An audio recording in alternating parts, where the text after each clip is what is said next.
जी, सबका बहुत बहुत धन्यवाद। परम सत्ता को नमन। तो आइए आज का कार्यक्रम शुरू करते हैं। आप सबका हार्दिक अभिनंदन, सबको प्रणाम, सबको नमस्कार, सत श्री अकाल। तो आइए आज के कार्यक्रम का शुभारंभ करते हैं। मानव तन। और आज मैं विशेष रूप से क्या नाम इनका जो बोल रहे थे अभी, कल्याण बाबा, कि सत्य क्या है असत्य क्या है कि चले गए? चले गए शायद। चलिए। मानव तन, जीव की धर्म यात्रा का वो सोर्स जो हर बार धर्म यात्रा की बजाय कर्म यात्रा में परिवर्तित हो जाती है। जीव की ये धर्म यात्रा जिसके लिए मानव तन मिला, हर बार बजाय धर्म के वो कर्म में परिवर्तित हो जाती है। जाना उसे धर्म में होता है और पहुंच कर्म में जाती है। और हर बार ऐसा होता है कि जीव मानव तन रूपी अमूल्य प्रसाद पाकर हर बार इसी सोच और इसी संकल्प के साथ संसार में प्रवेश करता है कि इस बार संसार का कोई भी आकर्षण मेरा रास्ता नहीं रोक पाएगा। मैंने वचन दिया है परम सत्ता को, इस बार मैं बस एक ही काम करूंगा और आपको एक पल के लिए भी नहीं भुलाऊंगा। बस इस बार ये सब जान के ही लौटूंगा। इस बार मुझे पास होना है। इस बार मुझे अपने लक्ष्य को प्राप्त करना है, क्योंकि मानव तन ही वह नाव है जो जीव को परमात्मा तक लेके जा सकती है। और कोई सोर्स नहीं है, कोई सोर्स। लेकिन माया का खेल भी इतना विलक्षण और इतना निराला कि जीव को ऐसा भ्रमित करती है, माया ऐसा भ्रमित करती है कि इस भ्रम जाल में फंसा हुआ मनुष्य अपने आप को दो भागों में बांट लेता है। दो भागों में, धर्म और कर्म। एक धर्म विभाग और एक कर्म विभाग। ऐसा नहीं है कि परमात्मा को जानना नहीं चाहता, अंदर से भाव उमड़ते हैं, परंतु संसार के आगे घुटने टेक देता है, लाचार हो जाता है। माया के आगे घुटने टेक देता है वो। नहीं, अब मैं नहीं रह सकता संसार के बिना, मुझे यही चाहिए। अभ्यास पुराना है, जीव भी पुराना है। परमात्मा को जानना चाहता है, लेकिन हर बार संसार का मोह उसके आड़े आ जाता है, छोड़ नहीं पाता उसे। प्रयास करता है, बहुत जोर लगाता है, परंतु फिर संसार का मोह उसके आड़े आ जाता है। हालांकि ऐसा भी नहीं है कि परमात्मा चाहता है कि संसार छोड़ दो, पर उसके मन में जो अटका हुआ है कि मानो कोई उसे 4 5 10 श्लोक सुना दे ना कोई, तो वो उसको एक बात कहेगा, मुझे लगता है कि आप तो बाबा बनने वाले हो, आप तो संत बनने वाले हो, अब आपका संसार से कोई लेन देन नहीं रहा। मानो उसके अंदर ये कूट कूट के भरा हुआ है कि बाबा माने संसार से कोई मतलब नहीं। जबकि वास्तव में संसार से सही मतलब तो उसका ही है जिसने परमात्मा को जान लिया, क्योंकि वो संसार की वास्तविकता को भी जानता है और परमात्मा को भी जानता है। वो झूठ भी जानता है, सत्य भी जानता है।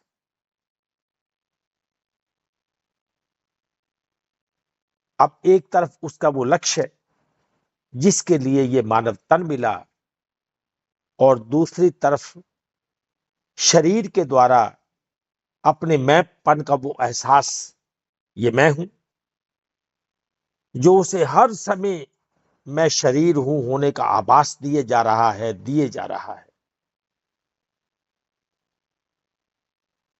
दो धारणाओं में फंसा हुआ जीव अब कभी संसार की ओर झुकता है तो कभी अपने मूल की ओर झुकता है। ये बीच में लटका हुआ है, कभी बाएं कभी दाएं, कभी दाएं कभी बाएं, आधा संसारिक और आधा आध्यात्मिक। जन्मों जन्मों से शरीर भाव का जो अभ्यास बना हुआ है वह उसे छोड़ने को तैयार ही नहीं। लेकिन जीव की अपने मूल को प्राप्त करने की चाह, उसकी ये चाहत, उसकी अपने अंशी में समा जाने की कशिश उसे फिर इसी मार्ग की ओर मोड़ती है, आध्यात्मिकता की ओर उसे जाने के लिए प्रेरित करती है।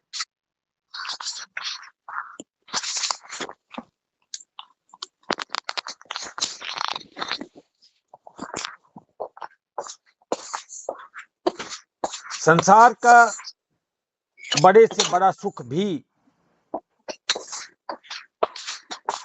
जीव की तृप्ति नहीं कर सकता। ये माइक किसका खोला है? जरा बंद कर ले माइक अपना, जो भी आया है।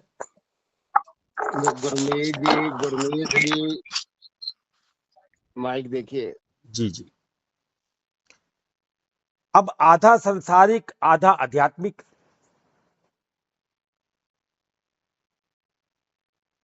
अब अभ्यास संसार का है, मोह संसार का है, उसे छोड़ने को तैयार नहीं।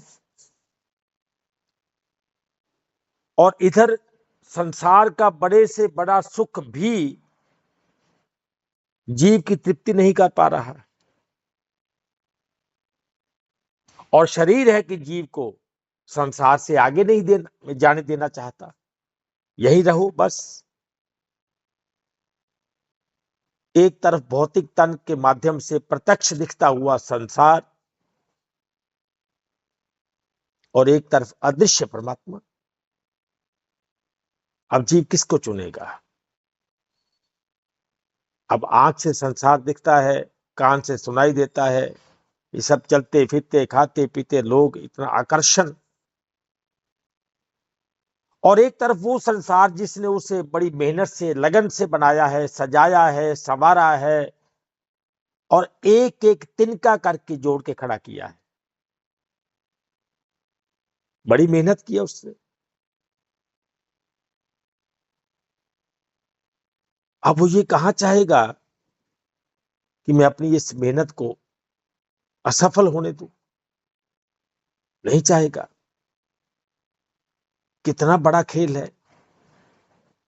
और दूसरी तरफ सांसारिक दुखों और यातनाओं से ग्रसित जीव की अपने अंशी में समा जाने की ललक, वैराग्य, प्रेम, उसके अंदर जो बार बार लहरों के रूप में उठता है कि तेरा मानव तन जा रहा है, क्योंकि पुराने संस्कार अपना काम कर रहे हैं। उसने जो भी पुराने संस्कार उसमें अर्जित किए हैं, उसका जो पुरुषार्थ है, जो वो कर चुका है, वो अपना जोर लगा रहा है कि अब की बात तो खाली नहीं जाना है।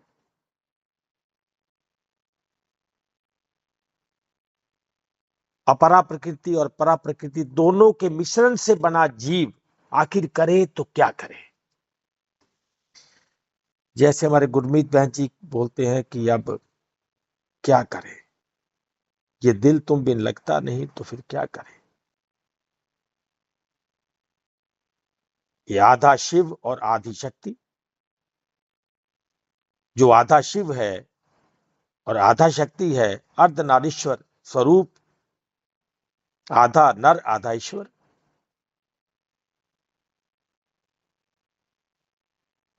अब शिव की ओर जाए कि नर की ओर जाए, फंसा हुआ है। शक्ति संसार की ओर खींचती है और ईश्वर तत्व अपने मूल की ओर खींचता है। कितना अजीब खेल है, कितना निराला खेल ये सृष्टि खेल। यहां पर अपरा का फल संसार है और परा का फल परमात्मा। अपरा दिखता है, परा अदृश्य है। लाखों की भीड़ में घिरा हुआ जीव इधर भीड़ से भी आकर्षित है, उधर परमात्मा से भी आकर्षित है।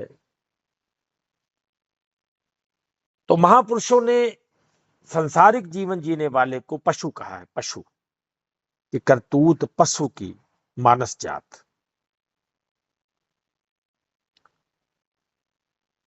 ज्ञानहीन नर पशु समाना। और जो सत्कर्मी हैं उनको देवता तुल्य कहा है, जिनमें दैविक गुण है। अब ये कर्म से पशु और धर्म से देवता, और भविष्य की इसी प्रेरणा को धारण किए जीव भागा जा रहा है, भागा जा रहा है। संसार की दौड़ में इतना ग्रस्त है, कभी किसी भीड़ को चलते हुए देखना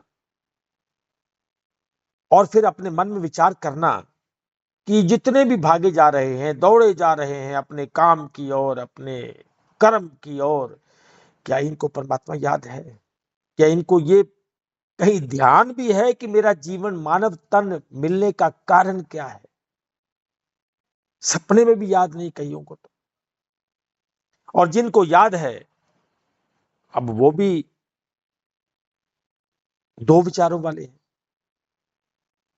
और इसी दौड़ में सब भागे जा रहे हैं, सब भाग रहे हैं और नित्य प्रतिदिन अपनी कल्पना में अपने भविष्य को दिव्य होता हुआ देख रहे हैं कि मैं दिव्य हो रहा हूं। मैं नास्तिक नहीं हो रहा हूं, धार्मिक हो रहा हूं। मैं धार्मिक हूं, मैं आस्तिक हूं। अब वो किसके प्रति आस्तिक है ये उसने कभी विचार नहीं किया। उसकी आस्था का कारण कौन है उसे सोचना होगा कि जिस पर उसकी आस्था है वो क्या, कहीं मेरी आस्था किसी सांप्रदायिक तो नहीं, कहीं मेरी आस्था किसी विशेष शरीर वाचक तो नहीं है, कहीं मेरा इष्ट, मेरा भगवान, मेरा पूजक, मेरा पूज्य कोई शरीर तो नहीं है, कोई महापुरुष तो नहीं है। अब कोई राम को पूज रहा है, कोई कृष्ण को पूज रहा है, कोई शंकर को पूज रहा है, कोई कबीर जी को पूज रहा है, तो सब ने एक एक तन को पकड़ा हुआ है। अब उन्हीं के भजन, उन्हीं का गुणगान और बोलने को कि मेरे अंदर परमात्मा है। अब अंतःकरण वाला परमात्मा करे तो क्या करे? एक तरफ परमात्मा अंदर है, एक तरफ परमात्मा मेरा वो है जिसकी मैं पूजा करता हूं, जिसका मैं भजन सुनना चाहता हूं, जिसकी मैं बात करना चाहता हूं, जिस पर मेरा भरोसा है, जिस पर मेरा विश्वास है, जहां मेरी आस्था है। मेरी आस्था ना टूटे, क्योंकि मेरा भगवान टूट जाएगा जिसको मैं भगवान मानता हूं। तो अंतःकरण वाला परमात्मा केवल बोलने मात्र के लिए रह जाएगा। मेरे अंदर परमात्मा है, नहीं नहीं नहीं, ऐसा नहीं हो सकता। कहां अंदर परमात्मा है? ये सब बाहर परमात्मा है। उसका नाम भी बाहर, उसके चेहरा भी बाहर, उसकी शक्ल भी बाहर, उसका संस्थान भी बाहर, उसका डेरा कुटिया आश्रम भी बाहर। तो कहां परमात्मा अंदर है? कहां वो अंदर वाला परमात्मा? कहां वो मेरा माता के पेट में वाला परमात्मा, जहां मैंने उसको याद किया था, जहां मैं उससे जुड़ा था? मुझे अपने आप को चेक करना है, क्या सच में मैं वैसा हूं कि मेरा किसी से कोई लगाव नहीं? क्या मैं उस परमात्मा को जानना चाहता हूं, उस परमात्मा को मानना चाहता हूं, उसका होना चाहता हूं जो मेरे तन को चला रहा है? क्या सच में?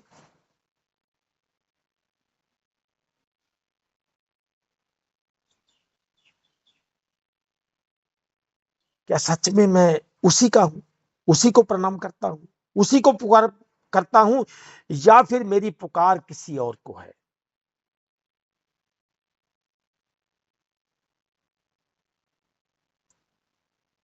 जिसके सारे सपने उसे नित्य प्रतिदिन दिव्य बनाने के प्रयास में लगे रहते हैं, और उन्हीं सपनों को, उसी चाहत को पूरा करने के लिए वो कई प्रकार की योजनाएं बनाता है। कितने मन में प्रश्न उठते हैं, कितने प्रश्न, और उन प्रश्नों में बंधा हुआ, आकर्षित हुआ, जब जब भी वो अपने परलोक को संवारने का प्रयास करने लगता है या करता है, इसके लिए कुछ कदम उठाता है, तो उसका लौकिक मन उससे नाराज होने लगता है। क्या भटक जाएगा? क्या भटकेगा? एक पे भरोसा रख, जहां टिका है वहीं टिका रहे। भटकना नहीं है। लोग क्या कहेंगे?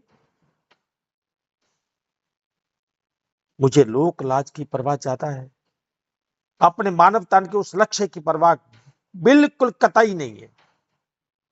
वरना तो अब तक तो क्रांति हो गई होती, अब तक तो जीवन बदल गया होता जिस दिन मैंने उसको पुकारा होता। अभी मुझे कहीं ना कहीं अपने अहम को चेक करना है। कोई रुकावट तो है, कुछ तो है रुकावट। मुझे अपने लौकिक मन को नाराज नहीं करना है। ये रूठ जाएगा तो मुश्किल हो जाएगी ना। आप देखो, मैं जिसके भजन गाता हूं वो तो भगवान तो है। वो फला युग में आया था, अब कहां है? जब ऐसी बात कहोगे, वो तो सबके अंदर, तो तब क्या सबके अंदर नहीं था? बस अपने आप को विश्वास दिलाने लगता है। अब उसका अंतःकरण उसे ऐसे ऐसे प्रमाण देने लगता है कि किसी भी एंगल में मैं संसारिक नहीं हूं। अब मैं धर्म के लिए क्या क्या नहीं करता हूं, मैंने कौन से प्रयास नहीं किए। अपना काम धंधा छोड़ के सारे प्रयास किए मैंने। अब वो भी तो लोग हैं जो कुछ भी नहीं करते और उनके जीवन में कोई दुख नहीं है, सब सुखी है, उनके पास क्या नहीं है। हालांकि वो तो मानते भी नहीं, मैं तो फिर भी मानता हूं, और धर्म के मामले में तो उनसे बहुत आगे खड़ा हूं मैं। तो फिर भी अगर मेरा मन प्रसन्न नहीं है, तो फिर मैं आखिर करूं तो क्या करूं? हाँ, मैंने बहुत प्रयास कर लिए, अब थक गया हूं, अब नहीं होता बस। अब सब भगवान पे छोड़ा, वो जाने, उसका काम जाने, मुझे नहीं पता। तो संसार तो मैंने भगवान पे नहीं छोड़ा। माया भी देखो कैसी है, कि जब तक कुछ भी इच्छा है ना, तो बोलती है अभी इसको पूरा करो, अभी एक दो जन्म और ले लो, क्या फर्क पड़ेगा। बस जब ये फिर बातें सोचता हूं ना, तो इन सब बातों से मेरा ये विश्वास पक्का होने लगता है कि मैंने जितना जाना है वह अपने आप में संपूर्ण ज्ञान है, वही सही है बस। और फिर मेरा मन या उसका अपना मन उसे विश्वास के दायरे में लेकर उसे उसी लौकिकता में, उसी लौकिक संसार में लाके पटक देता है, जहां से वो शिव होने के प्रयास में लगा हुआ था। अब उसे भरोसा हो गया कि नहीं, मैं आस्तिक हूं, मैं धार्मिक हूं, बस यही है। और जीवन फिर उसी पटड़ी पर दोबारा दौड़ने लगता है। फिर संसार में उसी का जीवन वैसे चलने लगता है, अर्थात उसका दैहिक जीवन वाला हिस्सा जीत जाता है। और जीवन में बार बार जब भी उसका सतोगुण जागृत होता है, जब सतोगुण जागृत होगा तो वैराग आएगा।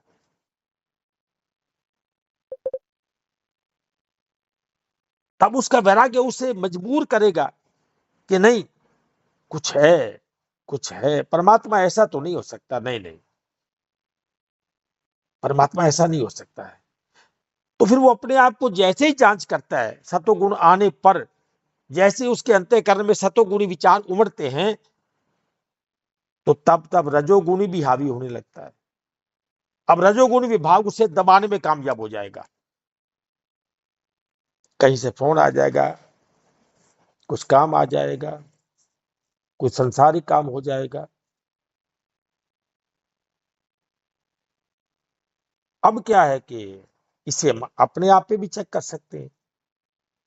मैंने देखा है कि धर्म के कार्य करते हुए भी संसार के कार्य करने जरूरी है।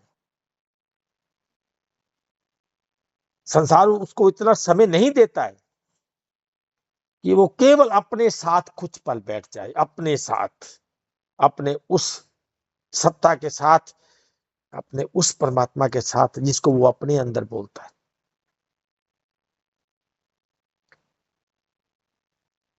अब इधर रजोगुणी चल रहा है, उधर सतोगुणी चल रहा है, दोनों मिक्स चल रहे हैं, तो अंत क्या होगा? अंततः मनुष्य अपने अस्तित्व के दैहिक भाग को ही प्रसन्न करके स्वयं को संतुष्ट होने का एहसास दिलाने में सफल हो जाएगा, क्योंकि संसार कर्तव्य है।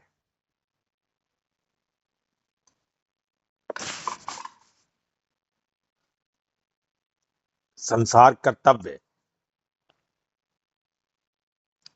आप किसी भी मंदिर में, मस्जिद में, धर्मस्थल पर, गिरजाघर में, गुरुद्वारा में देखोगे तो यही सब पाओगे। सतोगुण के प्रभाव से आता हुआ वैराग्य, आंखों में आंसू लिए लोग, अपने रुमाल को भिगोते हुए लोग, और कुछ को तमोगुण से घेरते हुई निद्रा। अब जैसे ही आते हैं ना, तो बस वो जगह ऐसी ढूंढेंगे जहां पे पीछे कोई ना कोई थोड़ा वो सहारा हो, ताकि मुझे पता है कि मुझे सोना है। अब तमोगुण अपना काम करता है, सतोगुण अपना काम करता है, रजोगुण अपना काम करता है। सतोगुण के प्रभाव से आता हुआ वैराग्य, और तमोगुण से आती हुई निद्रा, और रजोगुण के प्रभाव से होती हुई प्रार्थनाएं, जो वो करवाने आया है या करने आया है। अब ये सब ध्यान से देखना कि तीनों गुण अपना अपना प्रभाव कैसे स्पष्ट दिखाई देगा आपको। स्पष्ट तीनों प्रभाव आपको मिलेंगे वहां पर जितनी भी प्रार्थनाएं की जा रही हैं या करवाई जा रही हैं, उनको ध्यान से देखना, सुनना कि वो सभी प्रार्थनाएं क्या परमात्मा के मिलन के लिए हैं, या फिर धर्म ग्रंथों का सहारा लेकर, पंडित पुजारी का सहारा लेकर, उपदेशक का सहारा लेकर, परमात्मा को ही साक्षी बनाकर, उसी की कृपा को आधार बनाकर, उसी से टूटने वाली प्रार्थनाएं हैं कि मुझे आपसे टूटना है। अब आप कहोगे ऐसी प्रार्थना तो हमने कभी सुनी नहीं कि मुझे अपने आप से तोड़ दो। तो अभी जब जाओगे तो सुन लेना, मिल जाएगी आपको। वहां पर फूल चढ़ाकर, प्रसाद चढ़ाकर, धन चढ़ाकर क्या मांगा जा रहा है, आप अपने कान से सुन लेना। अब आपके कान तो आपको झूठ थोड़ी बोलेंगे, आपको स्पष्ट दिखाई देगा।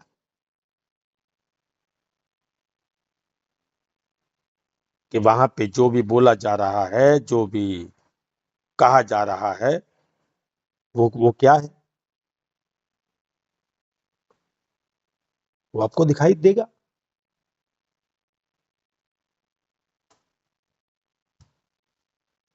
हे राम जी,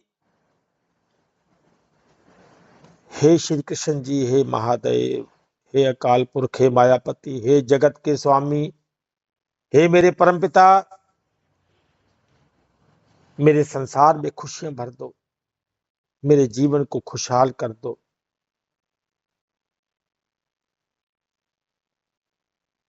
अब आपकी सिवा किससे मांगू?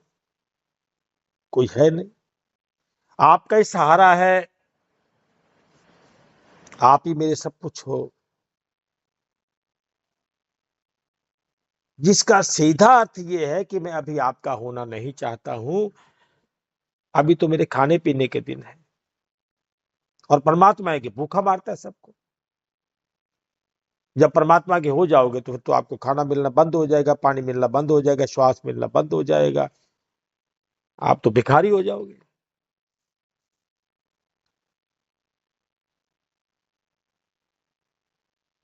क्या आपने अपने जीवन काल में किसी भी धर्म स्थल पर एक भी ऐसी प्रार्थना सुनी या करवाई?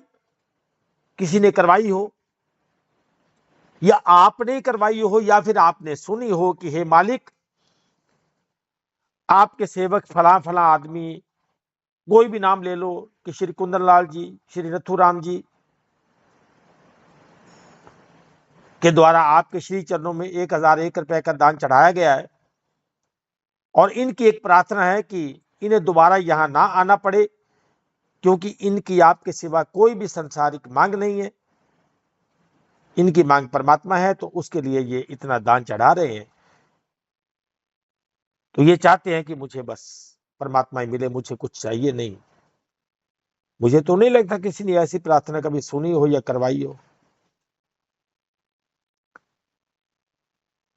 कि मुझे संसार का कुछ नहीं चाहिए, बस इन्हें आप अपने श्री चरणों में जोड़ लीजिए प्रभु। आप अपने दर्शन दीदार से, अपने ज्ञान से इनको माला माल कीजिए। तो ये किसी और से जुड़ना नहीं चाहते हैं, यहां भी जुड़ना नहीं चाहते हैं, अपने आप से भी जुड़ना नहीं चाहते हैं, अपने तन से भी जुड़ना नहीं चाहते हैं।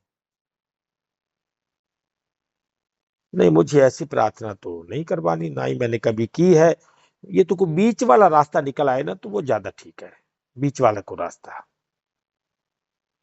ये बीच वाला रास्ता ज्यादा ठीक है, वो ज्यादा अच्छा लगेगा, जहां मेरा संसार भी सुरक्षित रहे और मेरा लक्ष्य भी बचा रहे। अर्थात मेरा संसार तो मुझसे छीना ना जाए, क्योंकि सबको लगता है कि परमात्मा ये सब छीन लेगा। परमात्मा बेचारा गरीब है, भूखा है, नंगा है, तो जैसे मैं परमात्मा को मांगूंगा तो ये संसार छीनेगा पक्का, वो मुझे कंगाल कर देगा। और मैंने तो बड़ी मुश्किल दान चढ़ा चढ़ा के, मिन्नतें कर करके ये प्राप्त किया है सारा।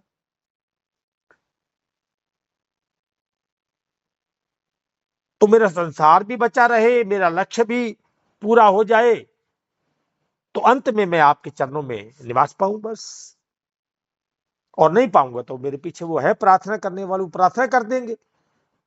उससे तो फिर मैं, इतने लोग प्रार्थना करेंगे तो संसार तो फिर मेरा, वो परमात्मा के चरण तो मुझे मिल ही जाएंगे,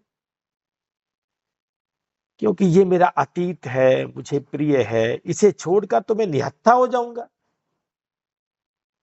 और शायद इसके बिना तो मेरा लक्ष्य भी अपने आप को असहाय मान रहा है।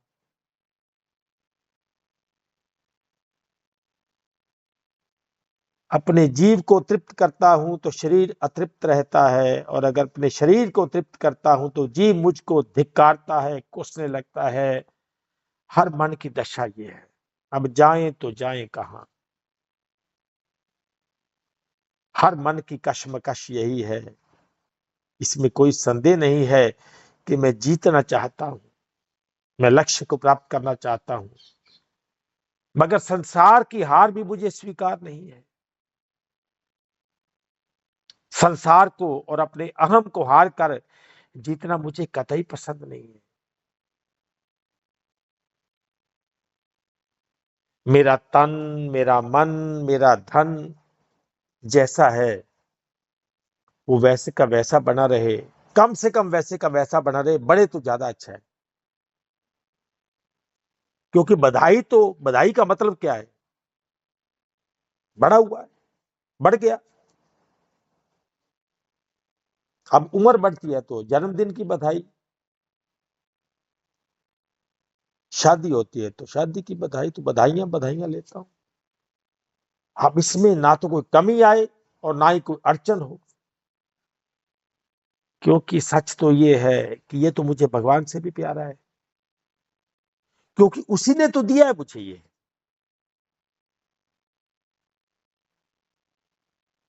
अगर उसे अच्छा ना लगता तो क्या देता? अगर उसे ये पसंद ना होता तो क्या मुझे वो देता सब कुछ? उसी ने दिया है। अगर वो मेरी भक्ति से प्रसन्न नहीं होता तो क्या मुझे ये सब देता? तो इसका अर्थ क्या है? ये किस बात का प्रमाण है? आप देखिए ना, आप जो इतने इतने बड़े गुरु हैं उनके पास कितना धन है, तो लोग तो उसको भगवान मानते हैं, भगवान की तरह पूजते हैं उसको। कितनी संपत्ति है उनके पास और लाखों लोगों की भीड़ वहां जा रही है। अब एक पागल हो सकता है, 10 पागल हो सकते हैं, 1000 पागल हो सकते हैं, अब लाखों कैसे पागल हो सकते हैं? और वो भी बड़े बड़े डॉक्टर, बड़े बड़े इंजीनियर, प्रोफेसर, कलाकार, मंत्री, ये वो। अब देखो वो भी अपना माथा वहीं पे जाके झुकाते हैं। तो अब मुझे नहीं लगता है कि ये परमात्मा, कितने उदाहरण है ना मेरे पास, कितने साक्षात प्रमाण। तो मैं कहां सत्य पर खड़ा हूं? और फिर मानो एक दिन एक घटना हो गई, एक दिन कहीं एक घटना हो गई,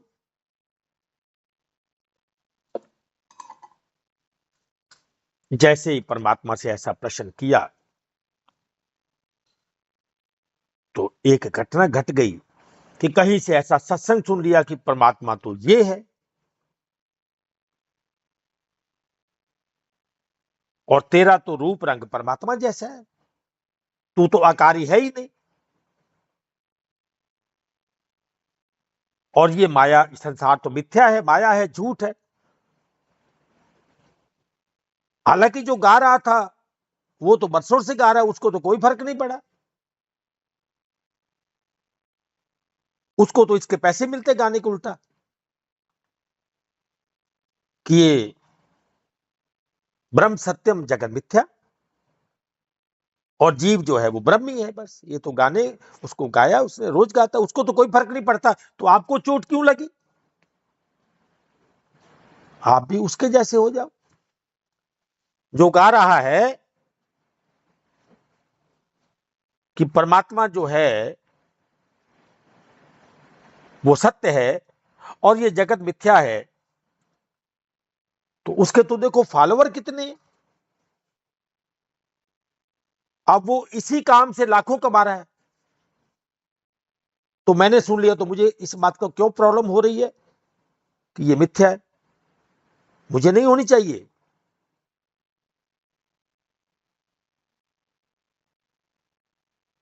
एक तरफ हमारे उन महापुरुषों की वाणी, अब जब वो धरती पर थे तब देखो ना, तब उनके कितने फॉलोवर थे।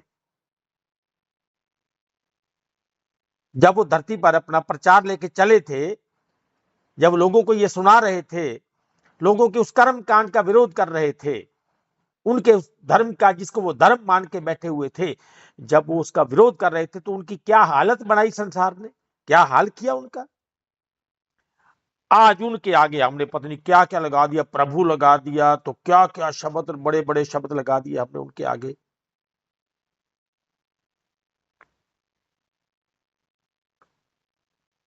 तब देखो ना क्या था उनके पास, तब किसने सुनी? हो सकता है तब मैं भी रहा हूं और मैंने उसका विरोध किया, मैंने उसको पत्थर मारा हो, और आज मैं ही उसकी वाणी पढ़ रहा हूं। हो सकता है मेरे कोई पूर्वज ने उसको पत्थर मारा हो। चल, क्या बताता है।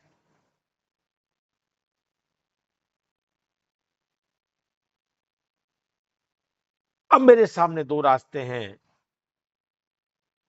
जब मैंने ये सुना कि ये जगत तो मिथ्या है, ये शरीर मिथ्या है, और जो परमात्मा है वो तो उसका कोई रूप नहीं है, कोई रंग नहीं है, कोई आकार नहीं है, वो आपके ही अंदर है, तो आप कहां भटक रहे हो भाई? तो अब मेरे सामने दो ही रास्ते हैं। या तो उससे बहस करूं, और इतनी बहस करूं कि वो बेचारा अपने अपमान का मारा भाग जाए। या अब इसके क्या उलझना इसे, ठीक है भाई, ठीक है, आप बिल्कुल ठीक हो जी। और जैसे वो कहेगा आप बिल्कुल ठीक हो, तो मैं बोलूं हाँ, ये है ना बात। और या उसे स्वीकार कर लूं कि हाँ अभी मेरे पास जो है वो झूठ है, तो वो सत्य बात कर रहा है। दो ही रास्ते मेरे पास।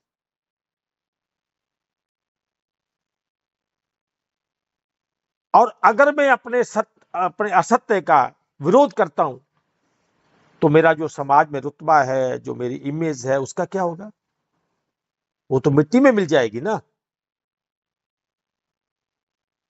मैंने समाज को जो अपना रूप दिखाया हुआ है, अपनी जो पहचान बनाई हुई है मैंने, क्या उसको बर्बाद कर दूं? कोई बीच का रास्ता नहीं है। कोई बीच का रास्ता निकल आए कि ये मेरा असत्य ही सत्य हो जाए। अब मैंने ऐसा तो कुछ नहीं जाना कि वो बिना रूप वाला, बिना रंग वाला, बिना आकार वाला, बिना नाम वाला, बिना स्थान वाला परमात्मा मुझे मिला हुआ है। ऐसा तो मुझे कभी लगा नहीं। तो पर मैं ऐसा भी नहीं हूं कि मैं कुछ जानता नहीं हूं। तो कोई बीच का रास्ता निकल आए ना, तो ये ठीक हो जाएगा। काश मैंने जैसा सोचा हुआ है, जैसे चल रहा हूं, वही सत्य हो जाए। अब जीव जब ये सोचकर मन ही मन अनेक प्रकार की अटकलें लगाता है, फिर अटकलें टटोलता है वो, कि कहीं कोई रहस्य पकड़ में आ जाए, मुझे मेरी मेरी बुद्धि के द्वारा पकड़ में आ जाए, तो अपनी बुद्धि को वो ना काम पे लगा देगा कि सोचो, टटोलो कि आखिर वो क्या रहस्य हो सकता है, मुझ में कमी कहां है। और ये सोच हर बार मुझे अपने परमात्मा से दूर खींच कर ले जाती है, और फिर मैं वही अपना जीवन जीने लगता हूं जिसमें मैं संसारिक होता हुआ धार्मिक हूं। देवत्व धर्म की ओर खींचे जा रहा है और पशुवत संसार की ओर।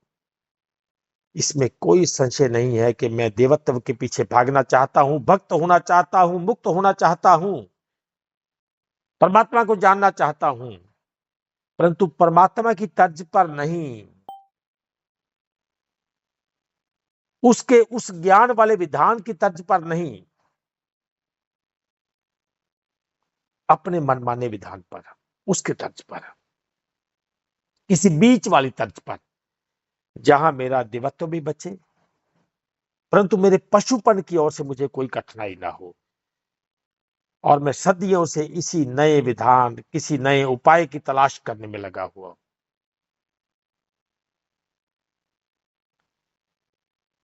इसी संदर्भ में बार बार मायावी संसार के चक्कर लगा चुका हूं, लगा रहा हूं, और हर बार हर जन्म अपने पशुपन और देवतापन दोनों को बचाने में कामयाब हो जाता हूं। कभी मन के पीछे भागता हूं, तो कभी बुद्धि के पीछे भागता हूं, कभी मंदिर जाता हूं, तो तब क्या करता हूं कि अपने मन को बाहर बिठाता हूं गेट पे। अपना वो जो है ना भाव परमात्मा वाला, उसको बाहर बिठा देता हूं गेट पे। आप यहां बैठो, बस मैं अभी आया। अपने वैराग्य को बोलता हूं, एक बार तुम ऐसा मत बाहर बैठो, बस मैं अभी इंतजार करो, बस मैं एक प्रार्थना करके आया बस। बस अभी आ रहा हूं, शायद भगवान जी ने कुछ मेरा रास्ता बीच वाला सोच लिया हो, शायद कोई चमत्कार हो जाए। जबकि वास्तविकता यह है कि जितना लगाव मुझे मेरे भगवान वाला होने वाले ख्वाब पर है, उतना ही लगाव मुझे मेरे उस संसारिकता पर भी है।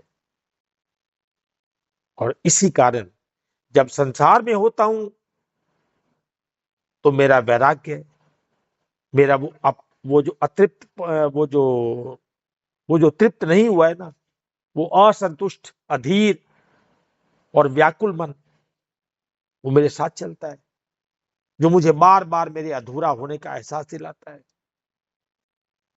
मुझे पापी करार देने लगता है, मुझे विकारी करार देने लगता है। और यही दो मुंह वाली सोच ना तो मुझे परमात्मा की ओर जाने दे रही है, ना संसार की ओर। इसलिए मुझे किसी ऐसे मार्ग और ऐसे गुरु की तलाश है जो ना तो संसार को बुरा कहे,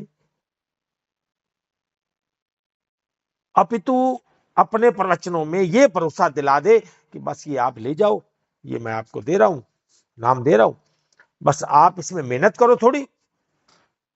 आप सुबह आधा घंटा, शाम को आधा घंटा, सुबह 1 घंटा, शाम को 1 घंटा आप इसमें लगाओ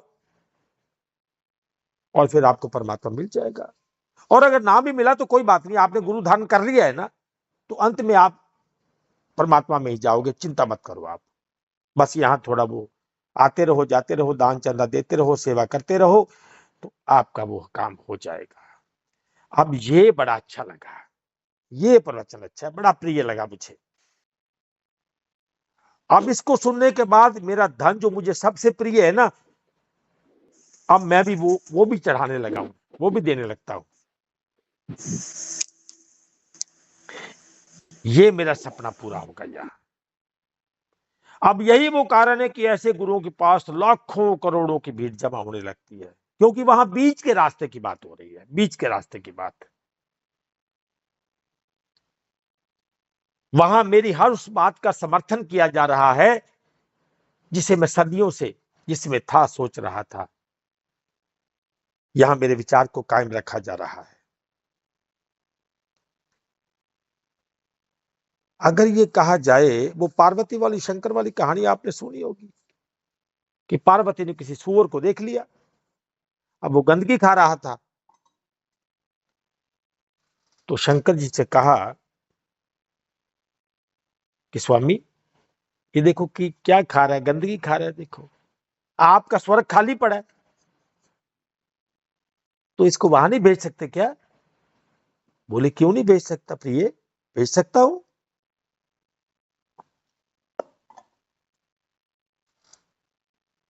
उसको पूछ लो वो तैयार है क्या? मैं तो सबको भेजना चाहता हूं, कोई जाना ही नहीं चाहता।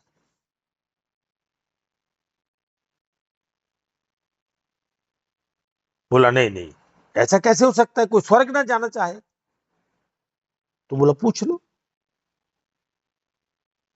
अब क्योंकि कहानी बनाई हुई है समझाने के लिए, हम हमारे पुराणों में ऐसी अनेकों कहानियां हैं, जिसके किसी को चोट लगे तो बोले पार्वती जी गई उसके पास, हाँ जी बोलो क्या स्वर्ग जाना है? बोले वाह जी वाह, कमाल है, क्यों नहीं जाऊंगा, जाऊंगा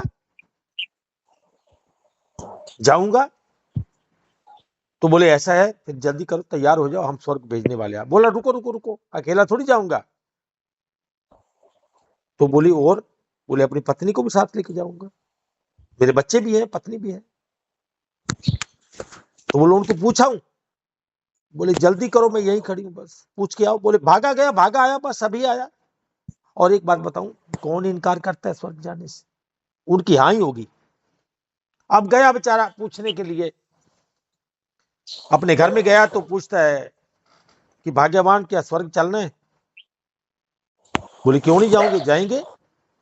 स्वर्ग कौन जाना नहीं चाहता है, स्वर्ग की लालसा सबको रहती है। तो बोला फिर हो जाओ तैयार, आज काम बन गया बस। बच्चों से पूछा, बच्चे भी तैयार हैं।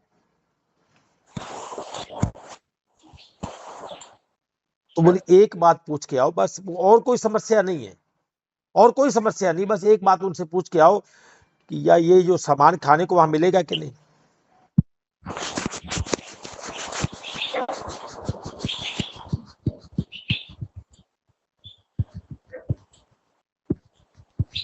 माइक बंद कर लें तो बहुत बहुत धन्यवाद होगा, क्योंकि हम यहाँ इसी बात का तो विरोध कर रहे हैं। 8218 माइक प्लीज, माइक बंद कर लीजिए। वो जैसे पैलेस में अनाउंसमेंट होती है ना कि फलां की कार रास्ते में खड़ी, कार नंबर बोलते हैं ना, तो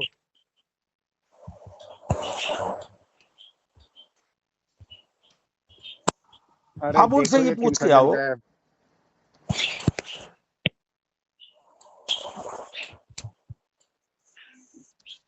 अब देखो सबका ध्यान अर्पण उस तरफ भैया, जा रहा अर्पण भैया आपका माइक माइक खुला हुआ है, माइक म्यूट कर लीजिए। अर्पण जी की अर्पणा जी, पता नहीं क्या लिखा है।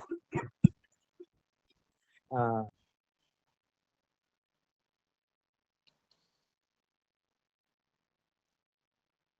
तो उनसे जाके ये पूछो कि वहां हमें कहीं भूखा तो नहीं रहना पड़ेगा, ये खाने को सामान मिलेगा कि नहीं। बोला हाँ ये तो मैंने पूछा ही नहीं,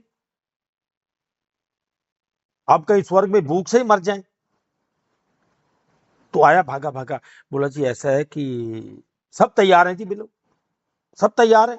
तो एक बात पूछनी थी कि ये सामान वहां मिलेगा खाने को कि नहीं। बोले ये तो नहीं मिलता। तो बोला अपना स्वर्ग अपने पास रखो, हमको नहीं जाना है। क्या करना है वहां जाके, भूखा मरना है। सदियों सदियों से यही होता रहा है। मनुष्य के पतन का कारण यही है, उसके आवागमन का कारण यही है, उसके देही पारिवारिक संसारिक झूठा आडंबरी पखंडी होने का कारण।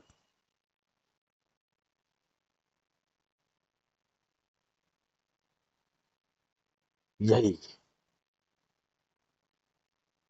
प्रेम करता है परमात्मा से, पर परमात्मा पसंद नहीं है, सच्ची में पसंद नहीं है।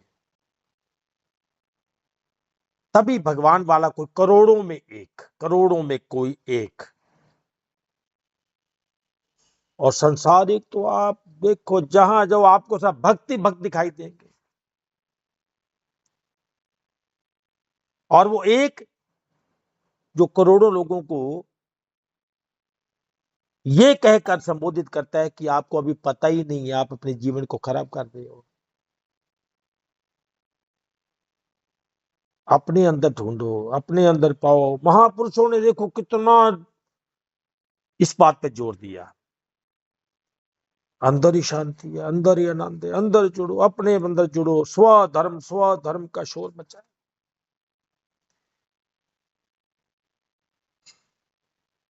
अब जब मन में दैहिक भक्ति की पुकार हो, देह से पुकार, देह के प्रति लगाव, देह ही मेरा सब कुछ, तो फिर अंतःकरण वाला परमात्मा मिले तो क्यों मिले,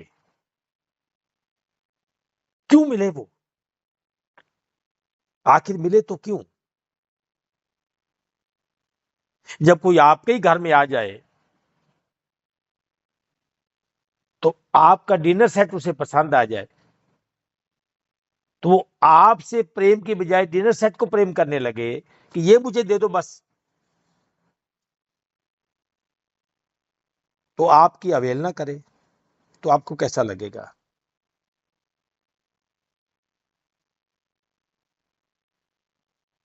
तो जब तक मन जो चाहता है, क्योंकि ये इसको वरदान है कि जो मांगोगे वो मिलेगा।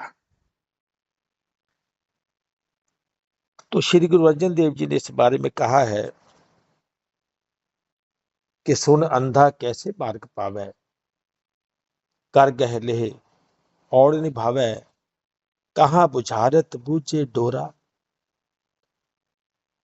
निस कहिए तो समझे भोरा, कहाँ बिसन पद गावे गूंग, जतन करे तो भी सुर भंग, तह पिंगल पर्वत पर भवन, नहीं होत वहां उस गवन। कैसे मिले उसे, क्या करे, आखिर करे तो क्या करे।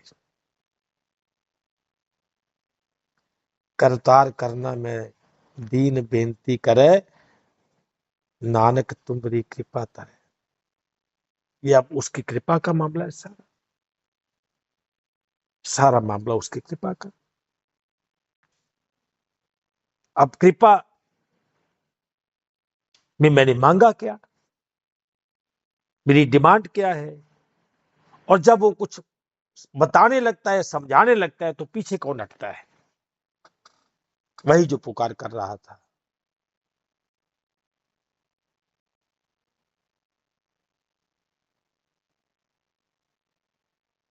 तब उसे चाहिए क्या, डिमांड क्या है, भाव क्या है। और जैसे भाव अंदर आया, थोड़ा सा नेगेटिव आया, तो उसने कहा अभी रुको रुको, अभी नहीं अभी नहीं अभी नहीं अभी नहीं, छोड़ो अभी नहीं। अभी बीच में फिर संसार आके खड़ा हो गया, अभी नहीं।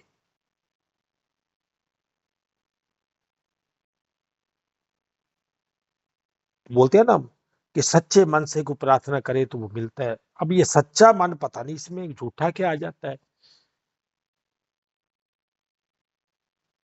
अब सच्चा मन कैसे बनाऊं? क्या नहा के? बुल्ले शाह जी बोलते कि जे रब मिलदा नातियां तोतियां तब मिलदा डड्डुआं बच्चियां। अब एक तरफ पूरा संसार, हजारों करोड़ों लोग कहीं जा रहे हैं, एक तरफ बुल्ले शाह जी ये फरियाद करते हैं कि हाजी लोग मक्के वाले जांदे ते मेरे दिल विच 900 मक्का। बताइए जरा, अब विरोध नहीं होगा तो क्या होगा? बोलो आप एक जा रहे हैं, मेरे अंदर 900 मक्का ऐसा। बिचे हाजी ते बिचे काजी ते बिचे चोर उचक्का, सब रहते हैं।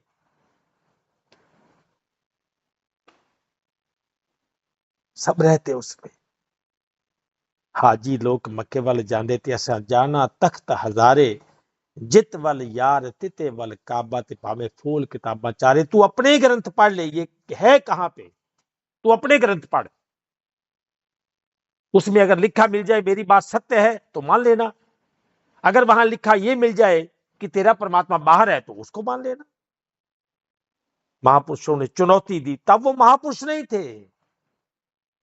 ये महापुरुष तो हमने बाद में बनाए, बीच वाले मार्ग के कारण, कि हम उन्हीं को पूजकर उन्हीं से संसार मांगेंगे, उन्हीं को पूजेंगे जिन्होंने संसार को ठोकर मार के परमात्मा को प्राप्त किया, और उन्हीं के सामने माथा टेकेंगे, उन्हीं को परमात्मा मानेंगे, उन्हीं से संसार की डिमांड करेंगे।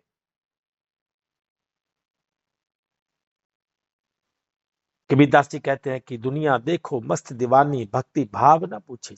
कोई आवे तो बेटा मांगे भेंट रुपया दीजिए जी, कोई आवे तो दुख का मारा हम पर कृपा कीजिए जी, कोई रचावे ब्याह सगाइयां संत गुसाइयां रीजे जी। बोले सच्चे का कोई गाहक नहीं है, झूठे जगत पतीजे जी। कहत कबीर सुनो रे साधो, इन अंधों को क्या दीजिए, क्या दूं मैं इन अंधों को? आरती में तो गाता है कि मात पिता तुम मेरे शरण पड़ू मैं किसकी, तुम बिन और न दूजा तो आस करूं मैं किसकी। पर आस तो है। ये तो ऐसे बस गा रहा था, मुझे ऐसा सोचा थोड़ी मैंने कोई ऐसा कि तेरे बिना कोई और है नहीं। नहीं नहीं, वो तो मैं बस गा रहा था ना अंदर। मैं जितने भजन गाता हूं, जितनी आरतियां गाता हूं, क्या सच में वो सार्थक होती हुई देखना चाहता हूं कि जैसा मैं गा रहा हूं वैसा हो जाए? मैं जो गा रहा हूं वैसा हो जाए, सच में ऐसा चाहता हूं? मुझे अपने भजन पर ध्यान देना होगा, मुझे अपनी उस आरती पर ध्यान देना होगा।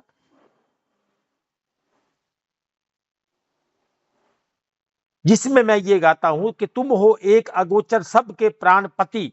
कौन से परमात्मा की फरियाद है ये? जो एक है, अगोचर है, सबके प्राणों का पति है। तो वहां तो मैं अपने आप को मूर्ख भी बोलता हूं, बुद्धिहीन भी बोलता हूं कि किस विधि मिलूं गुसाई तुमको मैं कुमति। मैं तो कुमती हूं। अब उसको कैसे मिलूं जो अगोचर है, प्राणपति है, एक है? नहीं नहीं, वो तो गाई है बस, वो तो गाता हूं बस, मानता थोड़ी मैं उसको।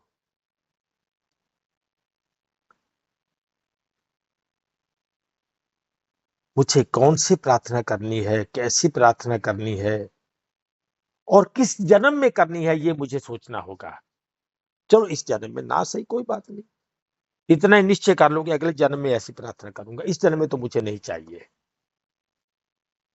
बड़ा महंगा सौदा है, ये नहीं कर सकूंगा मैं। अब जो मैंने आदतों को पका लिया है, अब वो तो मुझे नहीं छोड़ेगी, मुझे भरोसा नहीं है उसमें।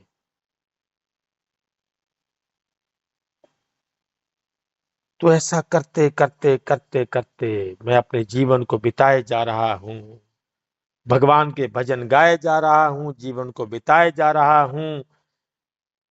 तो कोई बोले राम राम, कोई खुदाए, कोई सेवे गुसैया, कोई अलाहे, कोई पढ़े वेद, कोई कुतेब, कोई ओढ़े नील, कोई सफेद, कोई मंदिर जा रहा है, कोई हज जा रहा है, कोई ये जा रहा है, कोई वो जा रहा है।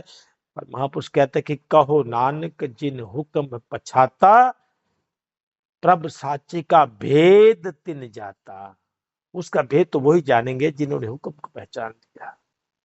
बाकी तो सब जो हो रहा है बस कर रहे हैं। बोलते हैं कि राम जपो जी ऐसे ऐसे, ध्रुव प्रहलाद जपे हर जैसे। हम गाते हैं, ये महापुरुषों की वाणी है, इतनी सरल नहीं है कि पकड़ में आ जाए। राम जपो, अगर आपने राम को ही जपना है ना, चलो कोई बात नहीं, जप लो, पर जपना वैसे जैसे ध्रुव प्रहलाद ने जपा। शर्त खड़ी कर दी। अब ध्रुव प्रहलाद ने कैसे जपा मुझे क्या पता, तो जांच करो ना, सोचो ना, विचारो ना कि ध्रुव प्रहलाद ने राम को कैसे जपा होगा। उत्तर आपके पास है। अब ध्रुव प्रहलाद कौन से युग में आए?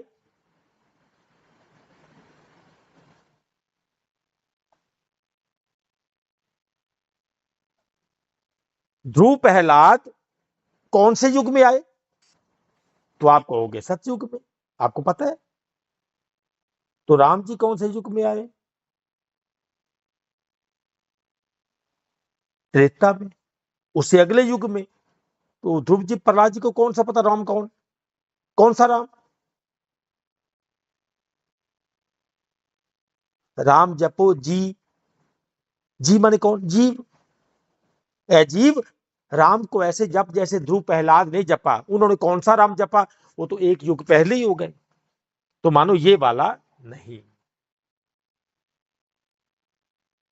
तन वाला नहीं, संसार वाला नहीं, देह वाला नहीं, अंतर वाला, जो रमा हुआ है रोम रोम में।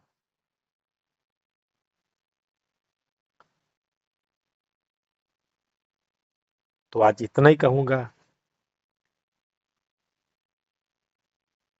और वाणी को विराम देने से पहले उस परम सत्ता को नमस्कार करता हूं जिसकी कृपा के माध्यम से ये सब कुछ कहा जा सका। उसको नमस्कार करता हूं और आप सबका हार्दिक धन्यवाद करता हूं कि आपने बड़ी शांति से सुना इसको।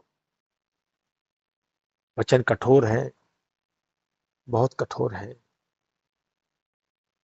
और सच में मैं भी ऐसे नहीं बदलाऊं, मैं भी ऐसे कठोर को ही सुन के बदलाऊं। मैं भी सोचता था ये बस यही सब कुछ ठीक है, बस यही सब ठीक है। तो आपका धन्यवाद करते हुए, आपको प्रणाम करते हुए, नमस्कार करते हुए, सत श्री अकाल करते हुए, आपके लिए मंगल कामना करता हूं कि आपको इस जन्म में जब ऐसा संदेश मिला है तो ये सफल हो जाए। प्रयास कीजिए उसका होने का,